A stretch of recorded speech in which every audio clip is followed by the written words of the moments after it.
पता है अभी मैं पढ़ रही थी, रात के 3:30 हो रहे हैं, ठीक है, मुझे भूख लगा है अचानक से, तो मुझे याद आया यार मैंने तो खाना ही नहीं खाया है। एक्चुअली एक क्वेश्चन था, मतलब मैं कोड ही कर रही थी, कहीं फंस गया था।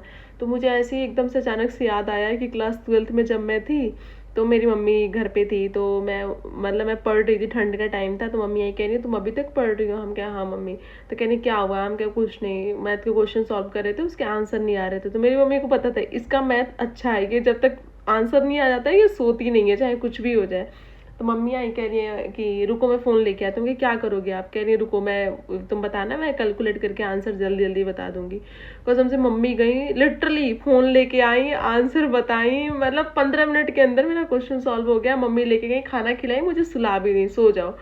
तो यहाँ पे कभी कभी यही चीज़ होता है यार, कि यहाँ पे ना हम कंटिन्यूसली रात में पढ़ रहे हैं, दिन में पढ़ रहे हैं, सो रहे हैं, नहीं सो रहे हैं, खा रहे हैं, कोई मतलब नहीं होता है जब अकेले रहो ज़िंदगी में ना।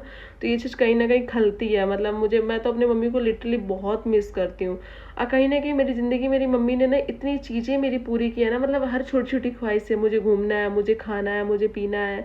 तो कहीं ना कहीं मैं बचपन से बहुत जिद्दी हो गई हूँ अपनी लाइफ को लेके, कि मुझे ये चीज़ ज़िंदगी में चाहिए, ऐसे चाहिए, वैसे चाहिए। मैं मेहनत कर लूँगी नो डाउट, बट मुझे वो चीज़ चाहिए होती है। मतलब मेरे साथ एक कमी है कि अगर मेरा कहीं दिमाग अटक गया ना, तो वो चीज़ चाहिए, क्योंकि मेरी मम्मी का लाइफ में इतना मेरे साथ सपोर्ट रहा है ना यार, कि मतलब वो कभी किसी चीज़ के लिए मुझे रोकी ही नहीं है कि बेटा तुम ये मत करो, वो मत करो। उनको लगता है कि सही है करो, सही है करो। और आज यही देन है कि मैं नॉन आईटी होके एज अ आईटी सेक्टर में जॉब करी, एज ए क्यूए इंजीनियर।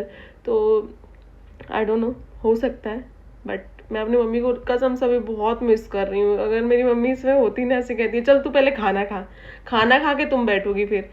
तो हो जाता है यार, कभी कभी हम 12 घंटे तक खाना नहीं खाते हैं, बट कोई नहीं, सेक्रीफाइस करेंगे तभी जिंदगी में कुछ मिलेगा।